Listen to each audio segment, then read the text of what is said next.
বাগেরহাটের রামপালে আলহাজ শামসুদ্দিন তফসিজুল কোরআন মাদ্রাসা নবনির্মিত ভবন ও ওয়াজ মাহফিলের শুভ উদ্বোধন করেছেন খুলনা সিটি মেয়র তালুকদার আব্দুল খালেক।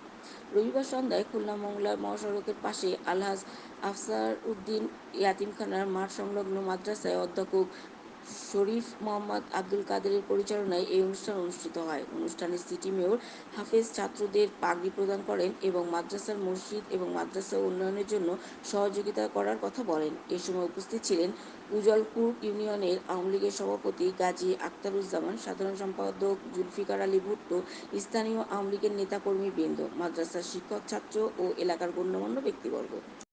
যিনি নিজের মূল্যবান সময়কে কুরবানি করে আমাদের ডাকে এখানে সাড়া দিয়েছেন, এজন্য আমি ওনাকে আমাদের এখানকার সকল প্রতিষ্ঠানের পক্ষ থেকে